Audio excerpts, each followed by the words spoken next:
Halo teman-teman semua, di sini saya akan menjelaskan mengenai strategi belajar mengajar SD dengan tema membuat rancangan pembelajaran. Dengan catatan, pembahasan ini merupakan contoh untuk pembelajaran PPKN SD kelas 2 ya. Perkenalkan, nama saya Yis Dahlia dengan NIM 4060091 dari kelas B1 PGSD 2024. Apa itu perencanaan pembelajaran?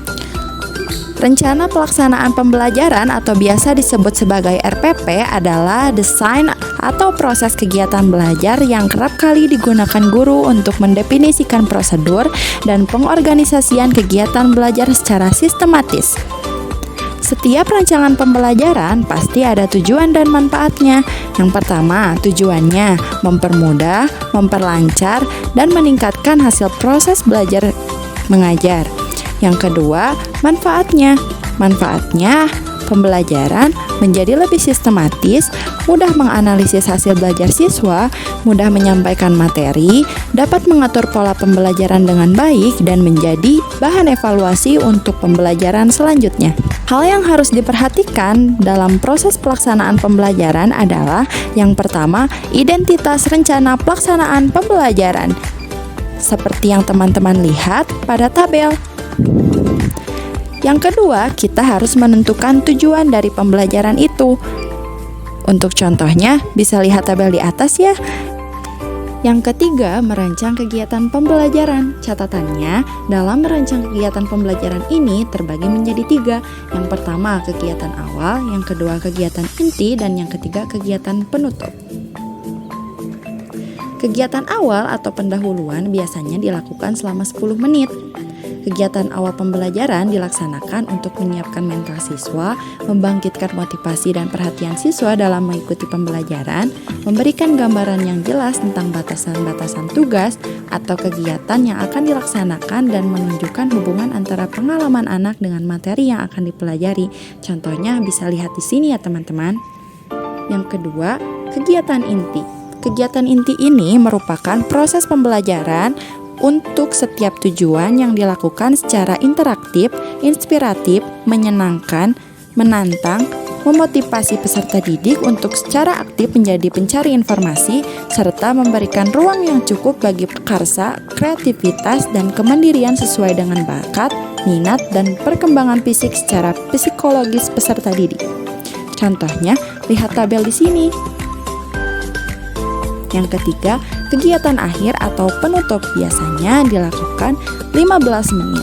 Dalam kegiatan penutup ini, guru bersama-sama dengan peserta didik membuat rangkuman atau simpulan pembelajaran, melakukan penilaian atau refleksi terhadap kegiatan yang sudah dilaksanakan secara konsisten dan terprogram, juga memberikan umpan balik terhadap proses dan hasil pembelajaran.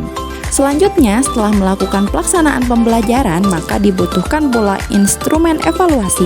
Apa itu instrumen evaluasi? Yuk kita bahas. Evaluasi adalah proses sistematis untuk mengukur dan menilai sejauh mana tujuan pembelajaran tercapai. Instrumen evaluasi terbagi menjadi 2. Yang pertama, instrumen bentuk tes atau objektif. Yang kedua, instrumen bentuk non-tes atau non-objektif. Contohnya bisa lihat pada tabel di sini ya teman-teman. Mari kita lihat contoh instrumen evaluasi atau yang kita kenal dengan asesmen. Ingat ya catatannya teman-teman bahwa prosedur asesmen terhadap peserta didik dilakukan selama proses pembelajaran. Guru harus melaksanakan asesmen secara terpadu dan berkesinambungan yang meliputi aspek sikap spiritual, sikap sosial, pengetahuan, dan keterampilan. Berikut kita lihat contohnya. Yang pertama, contoh asesmen sikap spiritual. Teman-teman bisa lihat contohnya di tabel ya. Yang kedua, contoh asesmen sikap sosial. Yang ketiga, contoh asesmen pengalaman dan keterampilan. Nah, sekarang kita harus menggunakan media dalam pembelajaran. Media yang harus digunakan itu apa sih dalam pembelajaran PPKN SD kelas 2? Yuk, simak penjelasannya. Pengertiannya bahwa media itu merupakan sarana komunikasi untuk menyampaikan informasi.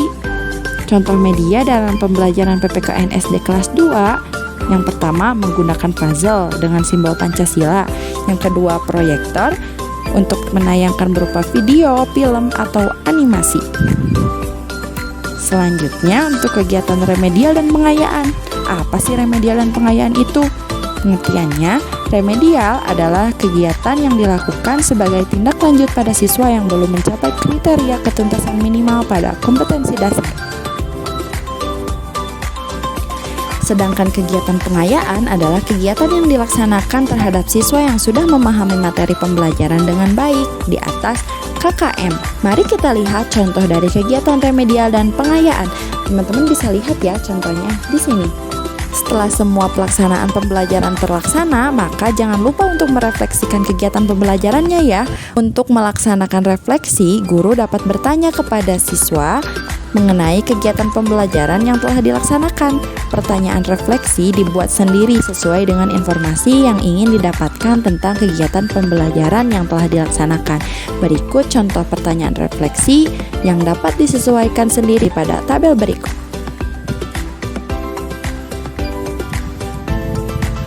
Sekian yang dapat saya sampaikan. Terima kasih sudah menonton. Sampai jumpa.